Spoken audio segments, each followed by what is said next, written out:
Hi, loves. I am going to talk to you about um, how I dealt with my first burnout. And I say my first burnout, it's just to say that I probably didn't learn many lessons. Um, so it was in my second stint of being a freelancer. So I'd worked for a company and I'd had done lots of positive stuff, but I had a couple of, I really didn't like how it was managed. And then started working for myself. Um, at first, it was great. I'd joined a couple of networking things. I had some clients. I was doing some really good branding, really enjoying the projects that I was doing. But I didn't really know how I was supposed to market myself. I just assumed it would happen. I just assumed that people would see the work that I was doing and work would come.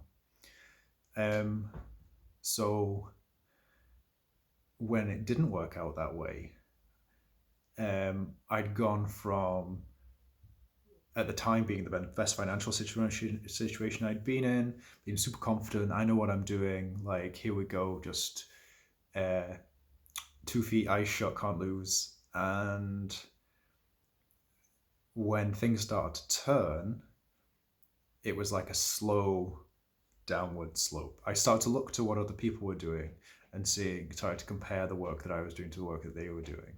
Like, I was producing lots of logos and this kind of thing, but it wasn't really for the kind of clients that I want to be working with. And I started to think, okay, I need other skills. So I was looking into coding and I hated that. And I was looking into writing and it's like, there's something I can do, but it takes me ages and I much prefer editing. And I'd started to do some like animations and I was doing like an animation a day and all this kind of thing. But the way that I was running my business, the way that I was charging meant that no matter how much I worked, I wasn't really earning enough to give me the kind of life that I wanted. I wasn't happy in what I was doing. Um, this meant that when I went on holidays, I wasn't on holiday. Half my brain was in work. I wasn't content in myself. Like, my brain was always half somewhere else worrying about something else. I could never really switch off and just like enjoy life. And this meant this constant being on um, affected the relationships I was having because I wasn't able to. The only time I would ever switch off is if I went out and partied so hard I switched off my brain. Um, this was a contributing factor to like a relationship that I was in ending, um, which just sent me into this emotional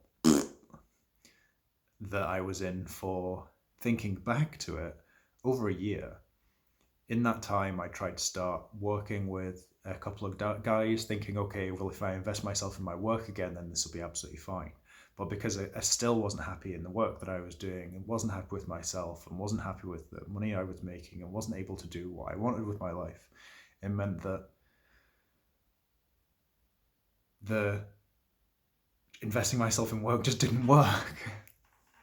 But what actually brought me out of it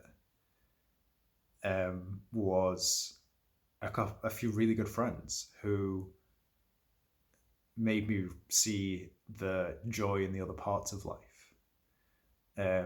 I was able to get by and I was able to pay my rent and still do work, but it was through reframing what I wanted from life that actually got me through it.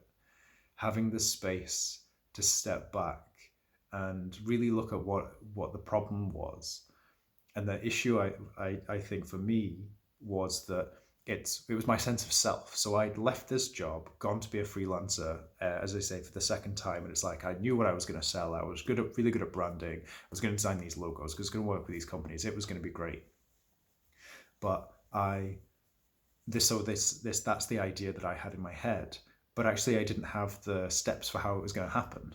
I didn't know that, like, how I was going to make this a reality. I figured I'd just show up and things would fall into place. And when they didn't, it was like this crisis of self. So I worked and I worked and I worked and I worked and I worked and I worked and I worked and wasn't really making any progress because I didn't know where I was trying to go. and I didn't know the path that I should be taking, and I didn't know the skills that I needed, and I didn't know the known unknowns, never mind the unknown unknowns. Like this, that was what led to the constant churn of work, and then that's what led to the burnout. So I'm spinning, not going anywhere, and then feeling that I'm investing all of my life into this thing, and I'm not getting anything from it. So part of the problem was not knowing where I was supposed to be going, and then not having a strategy to get there, and then just constantly working and it not bringing me any happiness. So then I looked inwards and saw uh, the person, not the person that I believe myself to be. So this physical tiredness, this just reaching the end of my tether, combined with this just like collapse of sense of self, and then just this emotional void, yeah, led to lots of difficulty, lots of pain. Um, and the thing that really brought me through it was changing the approach that I had. So it was the people that are in my life who actually saw within me what I couldn't see within myself, which was actually, for the most part, I didn't know what I was doing. I was making mistakes here, there, and everywhere, but actually, as a general rule, I had a good idea of my craft. That was a part of me that was going on and going well, but what I needed to do was adjust how I was running my business. So having the ability to take that time, be forced to step back from all of that, getting myself out of the situations that I was in, where I was just like constantly churning and constantly trying to live for these people, and not feeling able to like reset my boundaries, not feeling able to like up my prices, feeling trapped in these business relationships that weren't giving me the kind of work that I wanted, or weren't giving me the kind of money that I wanted, or giving me the emotional fulfillment that I wanted. So being able to have people in my life who would help pick me back up so that I was able to put the pieces back together, but then also to then have the headspace to reevaluate what I was doing, and then redirect myself and put my efforts towards something, start working towards a goal that I'd set, start actually piecing together the things that I needed, start bringing other people in to do the bits that I couldn't do, to admit to myself that I couldn't do it all, I didn't know it all, and that actually it was going to take humility, some learning, and a lot of time to get me where I wanted to go. And coming out the other end of it, I wouldn't say I wouldn't wish those kinds of experiences onto anybody, but out the other end of it, the learning has been incredibly useful to me. So if I had to give top tips for burnout, it's to allow the people in your life to help you, because they will. To change your setting so that you can change your headspace. Like give yourself a bit of a break, even if it's going to take like not spending so much at a point in time. Just like take a bit of a break so that you can reevaluate where you're at, and then just get back in touch with yourself. There is no shoulds in this world.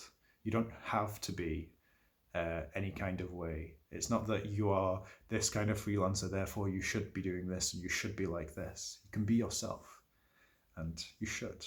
And if you want to help, get some help directing where you should go and making a path to get there, DM me.